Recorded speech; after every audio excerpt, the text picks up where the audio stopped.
I have an opportunity to sleep out in the wilderness with snow and things like that.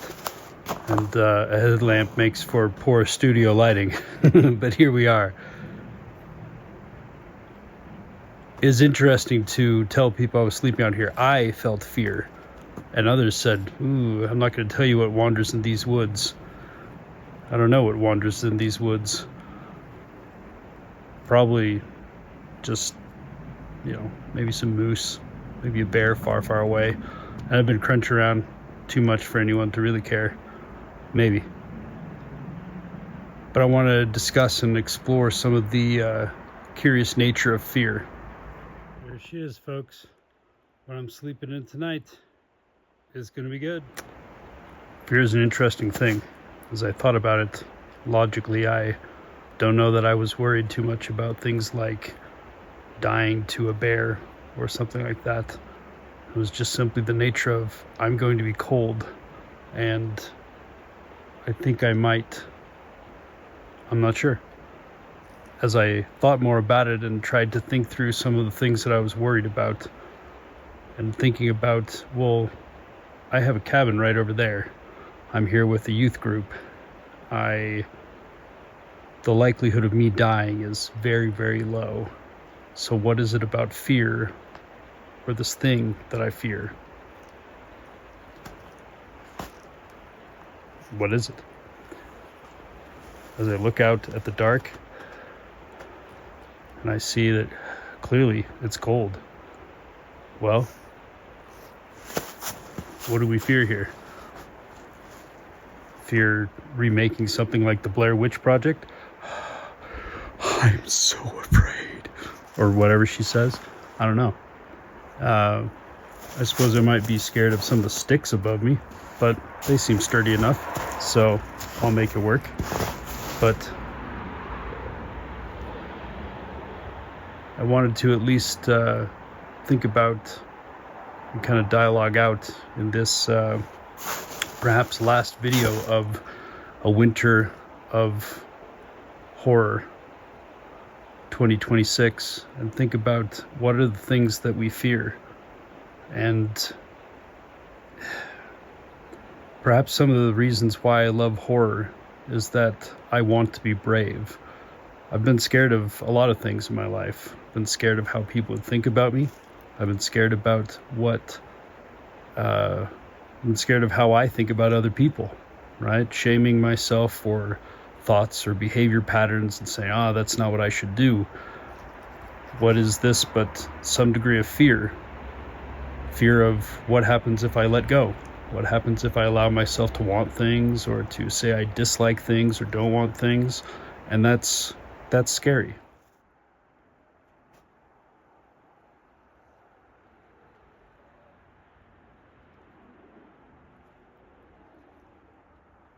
I think it's worthwhile to consider that there are many of the inbuilt primal survival mechanisms that have utility, but they're not always applicable.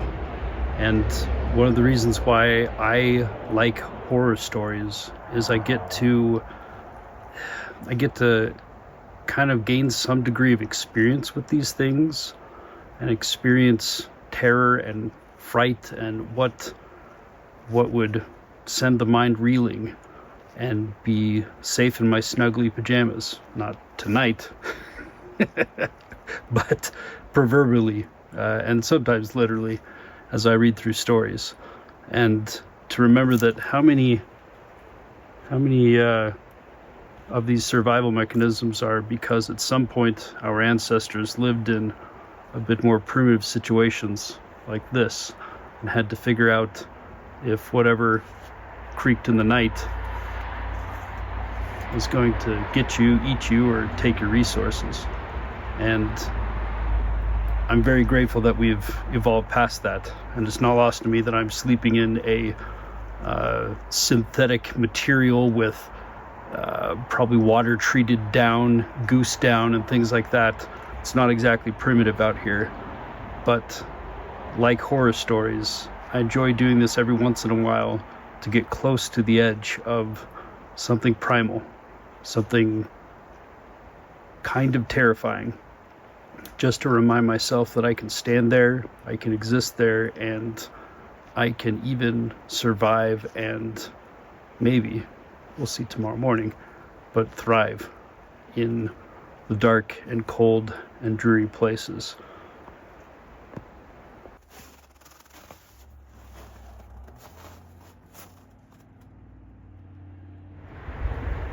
Hopefully this is not too bad. It's kind of crazy overexposed. It's weird. Well, so I definitely was cold. Colder than I'd like to be. But I survived. And I think maybe in the end that's what a winter of horror is all about to me. Is that whether it be horror, whether it be difficulty, whether it be a trip to the gym, or going on a walk, asking your boss for a raise, having that awkward conversation with your spouse about that thing that's been bugging you,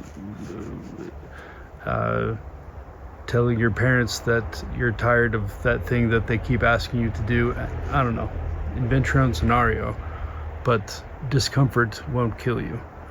And I don't know. I came prepared. I got lots of fluffy things on me. There's a cabin back there if I really needed it. And I debated about if I needed it.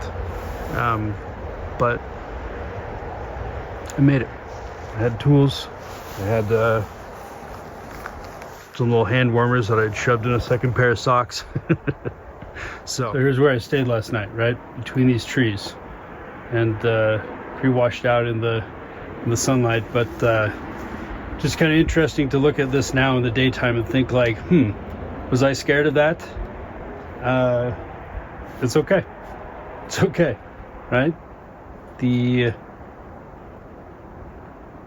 Sometimes the things we're scared of, we need to act, right? You need to pack well, bring a fluffy coat and some down bedding and things like that to survive.